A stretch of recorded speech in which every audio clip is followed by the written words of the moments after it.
All right, on this episode of Bowks Talking Bouts, excited to be talking to an individual who is set for a very intriguing fight at BYB 17 Brawl at Rock Hill, which transpires May 13th, and coming after quite an emphatic debut, which is one of the things I'm going to be talking about for sure. We have Rashad Coulter getting out there into the mighty Trigon to test skills with Jordan Mitchell, and great having Rashad on the show. How are you doing there, man? I'm doing great, man. Thank you very much for having me. And just, in talking about that debut there, I mean, that seemed like a big one for you and everything like that. It seemed like you really, asserted yourself on the scene and everything like that, getting that first round finish over, Quinton Domingos, and just a cool experience getting to go out there to Dubai and, make a bit of history. So can you just talk about some of those facets, like I guess some of the main takeaways from, the bare knuckle debut? Yeah, man, for sure. It was, it was a great experience, but I thank BYB for it. It was most definitely different. It was a new adrenaline rush for me. The size of the Trigon was new, and the pace of the fight. It was all surprising, man, but it was a good challenge, and I loved it because it made me push myself. It made me find out, okay, this is areas of your game where you need to tighten up. So I'm always learning, man. It was a great experience for me to get out there and get my feet wet, especially being in Dubai. Yeah, I imagine most of that was like business oriented, but was there a chance to kind of like check out the lay of the land and see a couple things while you were out there? Now, we went to the mall quite a bit. The mall was really nice, man. The world's largest mall. They had like the world's largest aquarium. They had a ski slope on the inside, so we got to see some of those things. But I didn't really get to, get out and just explore Dubai how I wanted to. But I went there for a business trip, took care of business, came home. And I'm curious, like, where things sort of stand after that debut, because it seemed like there was like some words being exchanged after the fight and everything like that. Maybe a touch of initial perception of controversy. It didn't seem like there was controversy to be seen, I guess, after the fact, but it seemed like there was a little, back and forth going on there. Is everything all squared away there? I saw you had a post talking about how you're kind of tired of the excuses and stuff like that, but are things all good now and sorted, or? Yeah, well, for me, it's over with. Because on my record, it says that I won first round, TKO. So for me, it's over with. But, after going back and watching the fight, I still just see where I won, clean. So they haven't said anything to me about it. I understood that they were trying to protest it as a no contest or whatever. Whatever the case may be, that doesn't matter to me. But what I was saying to his corner and his coach at the end of the fight was, hey, man, what are you talking about? Like, let's look at the replay. Let's because at first, the controversy for them was first they tried to say I poked him in his eye. And then after they tried to say I poked him in his eye, then they tried to say that I hit him when he was down. And so I was going back and forth to his corner like, hey, man, which one is it? Was it an eye poke or did I hit him when he was down? He was holding his neck. So at first, that's why I didn't hit him when he first bent over, because he was holding his neck, and I thought something was wrong with the dude. So I was very respectful and didn't, hit him. And then his coach was trying to say that I poked him in the eye. Then after he seen that wouldn't work, then he tried to say, hit him while he was down. So it's over for me, but I asked him, do you want a rematch? Do you guys want to fight again? What do you want to do? And never did he ever say yes. And the ref asked him 4 times, do you want to keep fighting? He never answered the ref. So I won, so that's all I'm concerned about. Yeah, it seems like you came out with, minimal to no damage, just in the sense of being able to facilitate this pretty quick turnaround. Like, it seems like you're looking to be fairly active this year. Like, I saw a post where you were kind of saying you're staying one step ahead of Father Time and you're riding this fight game out this year. So it seems like you're really looking to be especially active in 2023. Absolutely, man. You're the only true person that knows when you're done and when you're finished or when it's time to hang up the gloves. And just like you said, feel that yet, but I'm being smart. Like, I know for a fact that, there's certain things that I can't do, but that's exactly what I'm doing. I'm going out on my terms. I'm going out how I want to go out. I'm having success in boxing, and I'm having success in BYB, which this is new for me, and I'm excited, and I appreciate BYB. They were straightforward with me, and they was lenient. They said, hey, man, we're going to do a little contract. We're going to get your feet wet. And they was like, hey, man, we're going to see if this is something that you want to do. So I really do appreciate them for that. And I am signed with BYB, and this is what I want to do right now. Like, this is what I feel like doing, and this is what I want to do, and this is what I'm going to do. But most definitely going to, ride out on my terms in the sense that how I feel like I deserve to.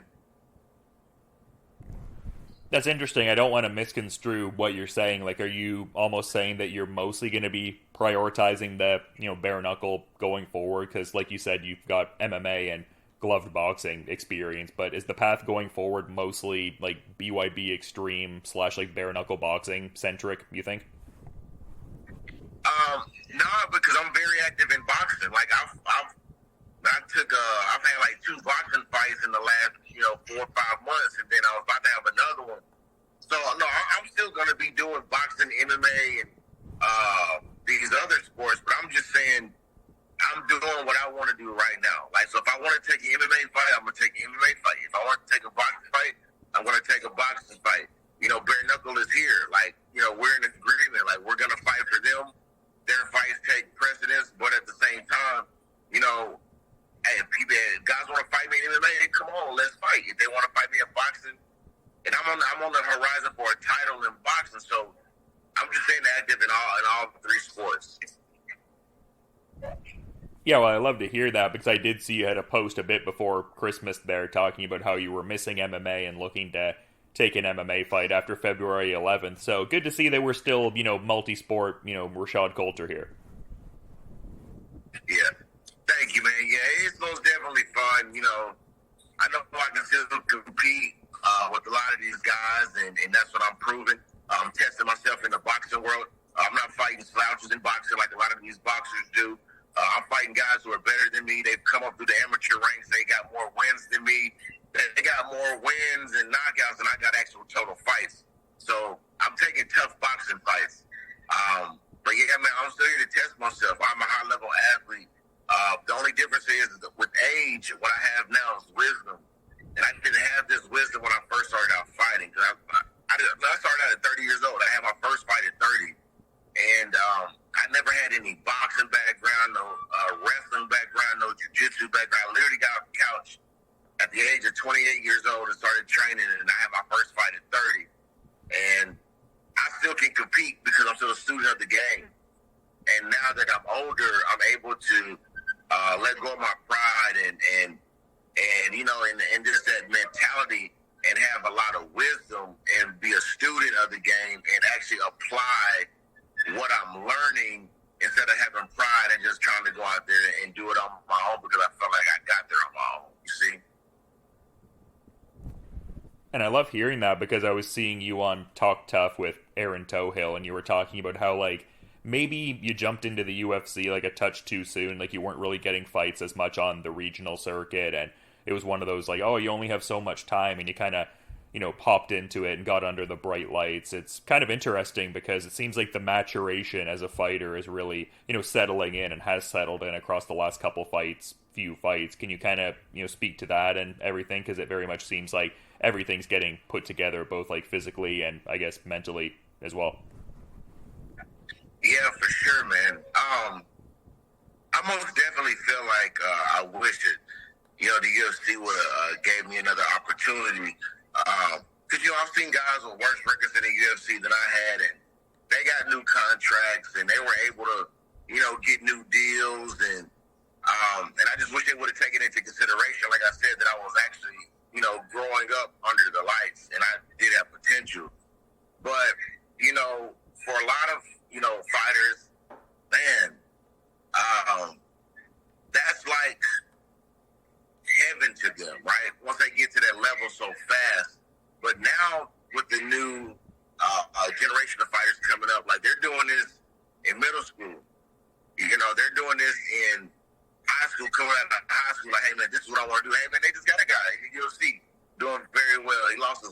been 18 years old in the UFC.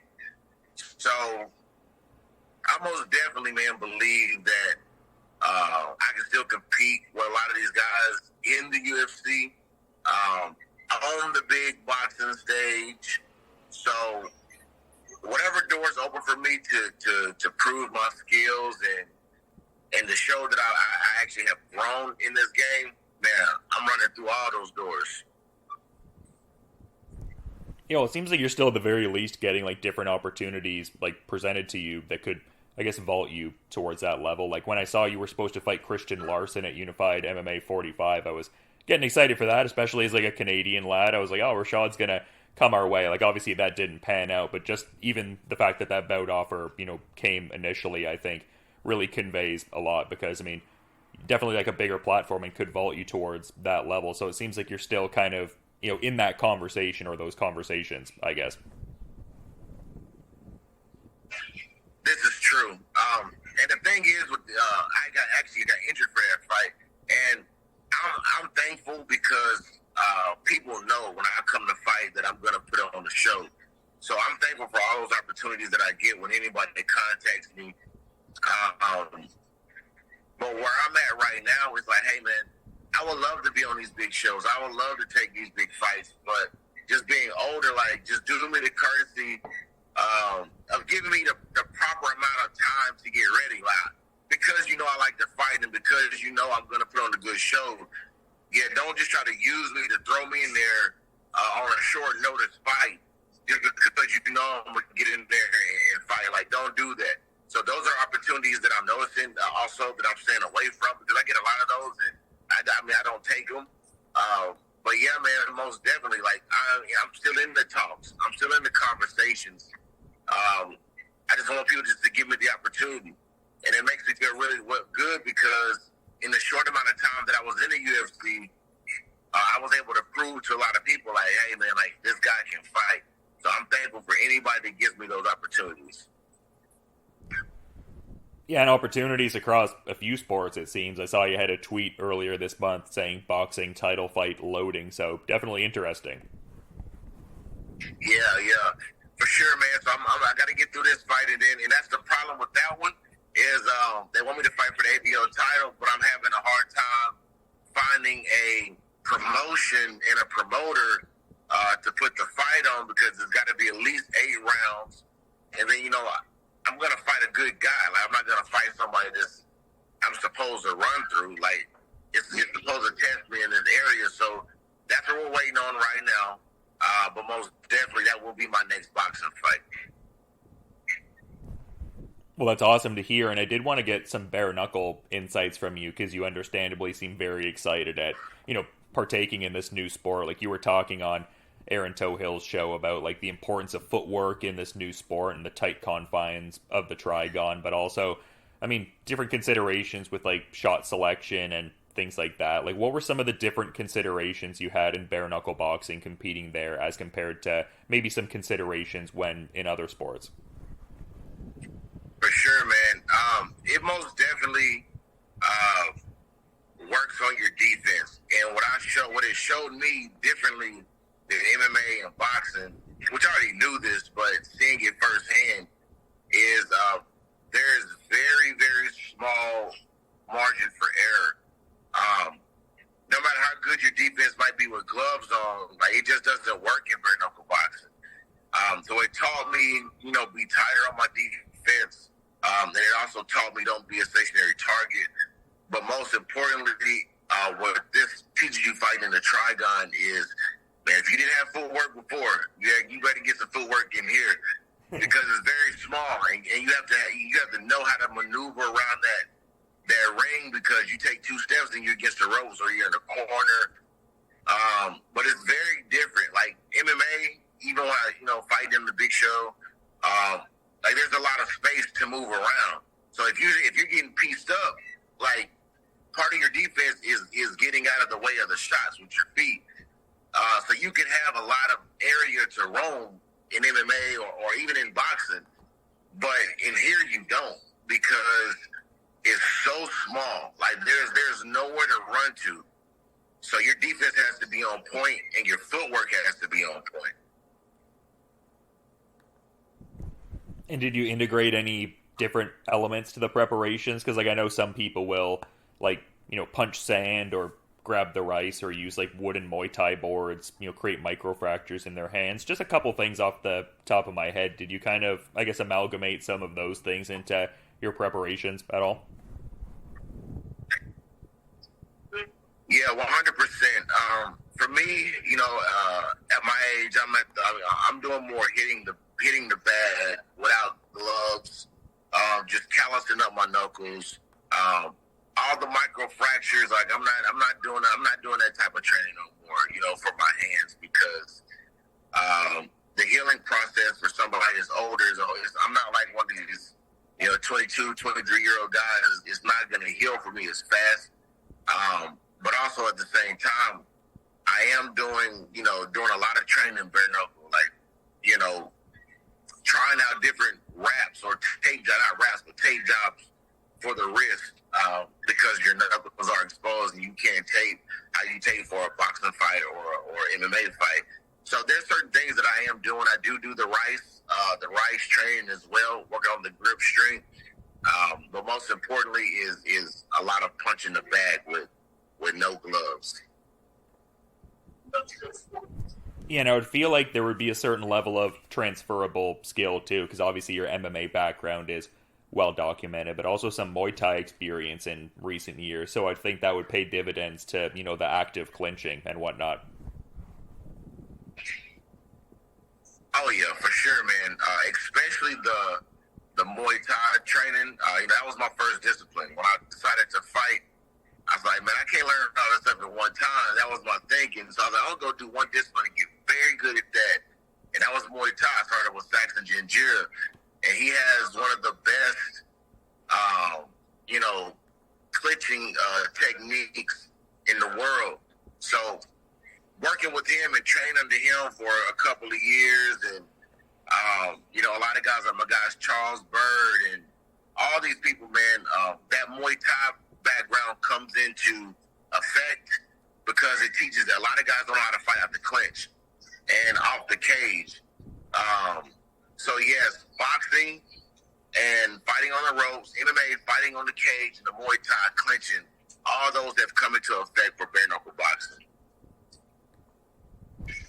Yeah, I love to hear that. And just like in talking about this next opponent here, like this would seem like a good one to, get lined up with, like just in the context of they were previously in a title eliminator with Tony Lopez and like that 2-1, bare knuckle record, nearly 40 MMA fights. Like it seems like this is an opponent that could put you on a, good trajectory in the promotion. Like what were your thoughts when I guess the bout offer initially came your way for this one? Man, it was funny because that was one of the first fights that I watched in BYB. Of course, DJ Linderman, and I saw the Tony Lopez fight and Jordan Mitchell fight, and I was like, man, obviously they had some beef, so, then I watched his other fights as well. He's very aggressive. He has heart, and he's a great opponent for me because, we both want to be alpha males and we both want to, take dominion. So we're about to see, man. Like we about to see. But honestly, I just think that I have a bigger heart, and I think that I'm the far better fighter than he is. That doesn't take away from his toughness. That's what's up, baby. What's up, man? How you doing? That don't take away from his ability to knock people out. But I just feel like I'm a better fighter, and I've been more tested all around. But I appreciate him. You know what I'm saying? I thank him for signing the contract. I thank him for wanting to test himself. And I have much respect for him.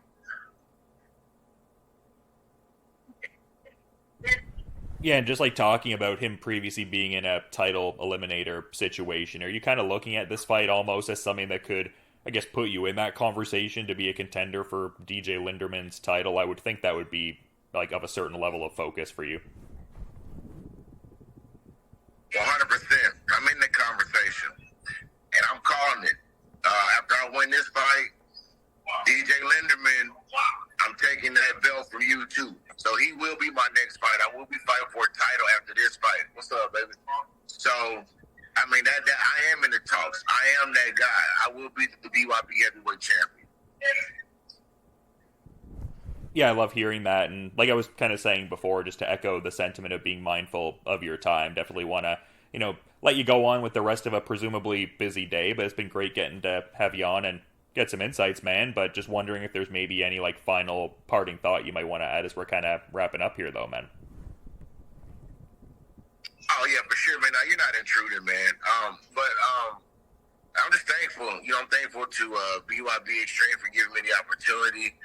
I'm very thankful for these guys, man. They treat me very well. They're very transparent. So I'm thankful for them. Man, I'm thankful for my wife. Man, I love my wife. She's my wifager. Says I don't take any fights unless I run it through her. All my training partners up here, Team X Elite Training. Man, I'm just grateful, man. I'm just thankful, man. And both of my sons, man, I love them to death. So I thank you, man, for giving me the opportunity to do the interview. I appreciate it, and it means a lot to me.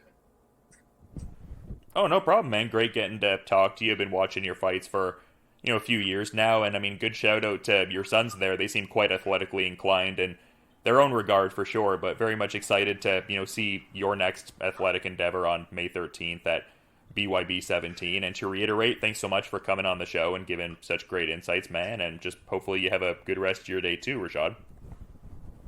Thank you, man. I appreciate you. You do the same, man. All right, on this episode of Bowks Talking Bouts, excited to be talking to an individual set to compete at BYB 17 Brawl at Rock Hill, and that goes down on May the 13th. And it's a very intriguing heavyweight clash as Jordan Mitchell gets into the mighty Trigon against Rashad Coulter, and great having Jordan on the show for the first time. How are you doing there, man? I'm doing good, enjoying this weather. Yeah, it looks like a lovely day for sure, and just curious to get your insights on this because noticing it's just shy of a year since you last fought in bare knuckle. Obviously had a pair of MMA fights since then, but how does it feel to kind of be returning to the bare knuckle boxing fold for this one? Man, it feels good, man, because, I've been trying to come back for a while now. I needed to redeem myself because I don't like how the last fight ended. So, and it feels real good to be back and get to show what I can really do in Mighty Trigon. Yeah, I'm curious, like, specifically what you would be, I guess, looking to redeem. Like, obviously the fight didn't necessarily go your way in, like, the binary of a win or a loss, but, like, was there something specific in that fight that you wanted to, I guess, redeem in this next performance? Yeah, man, because a lot of people, like, they gave up on me, man. I feel like a lot of people did give up on me because, everybody was talking about me before, and now everybody just forgot. Like I said, everybody just forgot about me. And with the Tony fight, a lot of people didn't give me, you know what I'm saying? How should I explain it? They really, some people talk bad about me. They really didn't know what happened in there. My nose got broke. That first punch he hit me with, it broke my nose. I couldn't breathe the whole fight. So, it's just, everybody keeps saying, he's out of shape. He don't want to take this seriously. Yeah, I did take it serious. I did fight with a lot of emotion. Take that back. But I was ready to go, you know what I'm saying? I feel like I was in shape for a good 4 or 5 rounds. I could have went. But after my nose got broke, I couldn't adapt to it, and I just gave up. So I really just need to get back in there and show everybody what I'm really made of. Okay, I can get what you're saying in that sense. I guess I'm wondering, though, even though, like we're saying, didn't necessarily pan out, I would think there'd still be some takeaways from something like that, just the experience of being in the inaugural BYB heavyweight title fight and fighting such like a well-versed combat sport veteran and Tony Lopez. So to that point, like, what were some of those, takeaways you had from the last one, bare knuckle-wise? I feel like I should have been moving more, and man, to be honest, I haven't seen the fight yet. I still haven't seen it, so it's really a blur. So I guess I gotta go back and watch it, but yeah, I have not seen the fight yet. But from what I can remember, I really wish I would have did more movement, and I hate talking about a fight, but really I can't even explain it to you, man. I mean, I get where you're coming from. I feel like this fight, though, is, positioned well in a certain sense to kind of, like, I guess, reinsert yourself in that conversation, though. I imagine that's something you're maybe, I mean, not overlooking this particular fight, but maybe in a general, like, goal-oriented kind of sense, like maybe carving that path back to, like, a second crack at the title. Like, I would think a fight like this could serve you well and kind of climbing that hierarchy. Are you sort of looking at that as well without overlooking the particular opponent? Yeah, of course. I hope it puts me back in line for a title shot. I mean, he's fighting the UFC, his name is out there. So with a convincing win, I hope I do get Linderman next. But if I don't get Linderman next, I got my eye on somebody. So I'm not going to say it yet until after I win. But then after that, I want to at least win the heavyweight title, then go drop down to cruiserweight, then drop down one more and get 3 belts. So that's my goal. Yeah, I mean, not to keep bringing up the Lopez fight, but I just think it's curious in the context of, I heard Rashad Coulter on a podcast talking about how that was like one of the first couple fights that he had ever seen in BYB, and you really talked about the heart you had and, the aggressive tendencies and everything, and really described you as a great opponent, but also in a respectful way, kind of saying he, at the end of the day, I guess feels like he's the superior fighter and has the bigger heart despite like some of those, characteristics of yours that he outlined. Like, I guess, what do you think about that characterization from him? I mean, I've been in the game longer than him. I got more experience, and I mean, if he going by saying he got more heart than me just that one fight, then he ain't seen me fight. So, I mean, it's nothing. I mean, people have got opinions. They can say whatever they want. I respect him. Like I said, he's been in the UFC. Can't have nothing but respect for him. So, I mean, we're just going to find out next week who got more heart and who's the more experienced, I should say. Yeah, I'm curious, like, what you, I guess, think he brings to the table, because he's someone who obviously, previously fought in the UFC before getting into this and everything, and he won his, bare knuckle debut on the last card and stuff like that. And I mean, you yourself have, close to 30 pro MMA fights. So, like, I guess, what are your thoughts on, I guess, his stylistic attributes? Like, he was talking about how you had a lot of heart and had, like, a level of, dog in you, for, I guess, lack of a better way to phrase it. Like, what do you think he, brings to the table? Like, what are some of his more, I guess, notable characteristics, I guess? Yeah, he definitely got some fight in him. I mean, I was watching it when he fought that big dude. I could say he can take punishment and get. And he's real fast for his weight, for his size. So that's what I paid attention to. So it's going to be interesting because, like I said, I'm real fast, and everybody knows I bring the power. So it's really divided. It's the same, but it's just who going to land first. That's what it's going to come down to, and who won't be able to take it and keep going.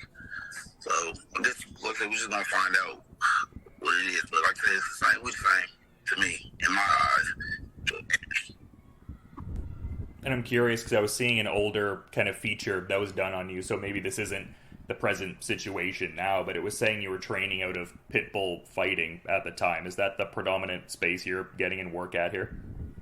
Yeah, it's where I'm here in Marion. I've been with my coach for 13 years. He's been there. Like I say, he's been there since day one. And I go to train in Kokomo at a Gara. So they got some good boxers up there. So I've been putting in work. That's awesome. And in terms of like sparring partners, like, do you find you're able to get in work with like a certain amount of like heavyweight bodies out there, or is it more of like a dynamic where there's like slightly smaller guys and you get like the speed benefits? Like, I guess, what's the sparring partner range look like at that space?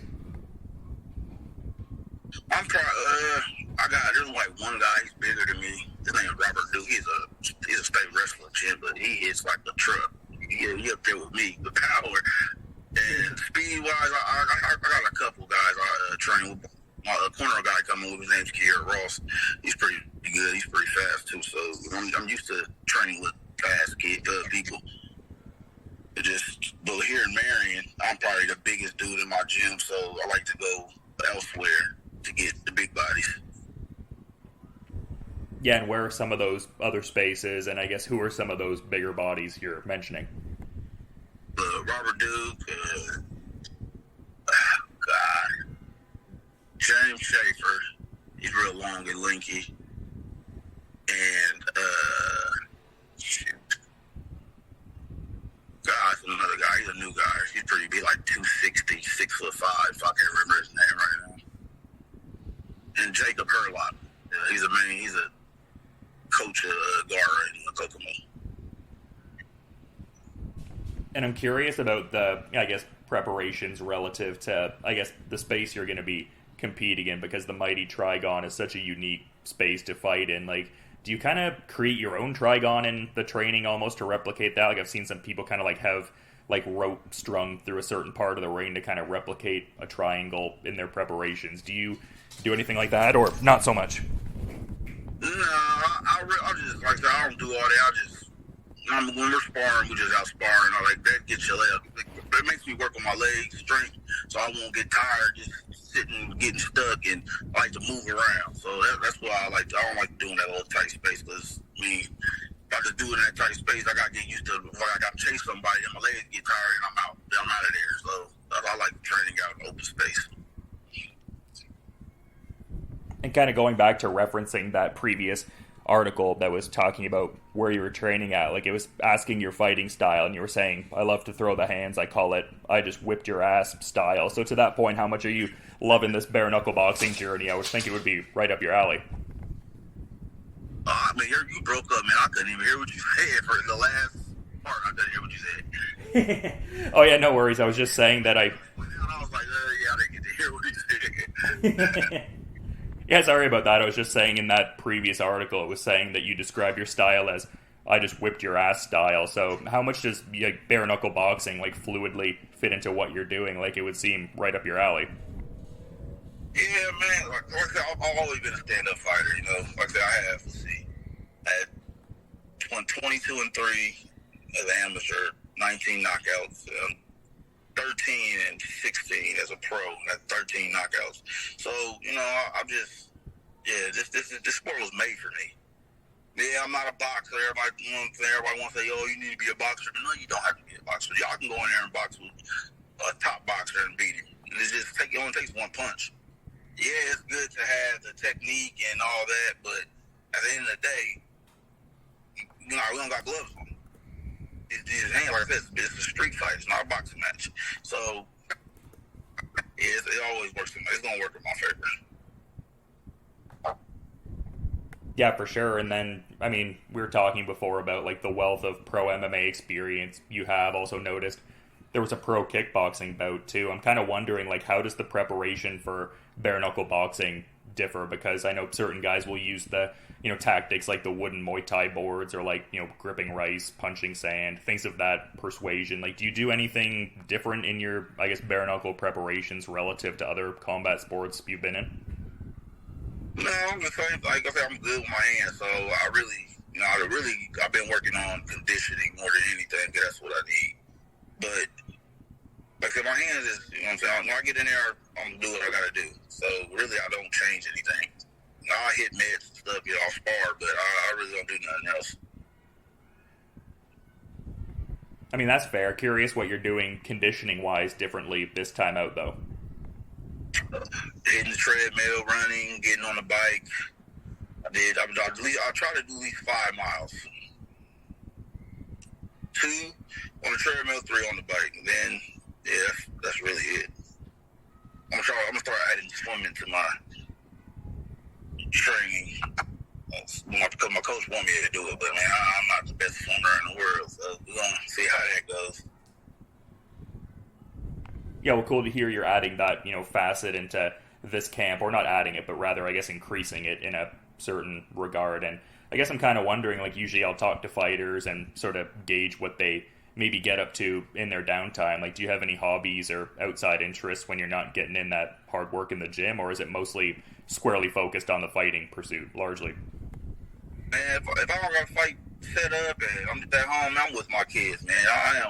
I'm a straight dad at 24/7. So, that's my hobby. I love being a dad. So, really nothing else excites me. If it ain't fighting, I'm with my kids. So, I really don't do nothing else. And I have a job, but that's my hobby. Just be with my kids. Yeah, that's awesome. Are they kind of at an age where they sort of know what dad does professionally? Like, is it like a my dad can beat up your dad sort of thing? Yeah, yeah. I mean, my 2-year-old, he's been hitting my bag a lot, so I'm gonna start teaching him here soon. My 5-year-old, she's like, "You gonna go fight? You gonna go fight, Daddy?" And I tell her, and she don't like to watch it, but she'll sit there and scream at the TV. And my other kids, yeah, they're old enough to know, but my younger two really excite me because they're so young and they know. It's just crazy. Oh, that's awesome, man. I love hearing that for sure. But like I was kind of saying from the top, I definitely want to be mindful of your time and schedule too. I appreciate all the great insights for sure, but just curious if there's maybe like a final parting thought you might want to add as we're kind of wrapping up here, Jordan. Everybody just tune in May 13th. It's going to be a nice fight, man. I'm going to change something up going into the fight, so see if it works. If it don't work, then you're going to see the Berserker Jordan. And just be prepared, because one of us is going night-night. I know it's going to be him. I mean, it's a very intriguing heavyweight fight against Rashad Coulter, and very much excited to check that out at BYB 17 Brawl at Rock Hill. And yeah, definitely counting down the days until May 13th to peep that. But until then, you have a good rest of your day there, Jordan. You too, man. Thanks for having me.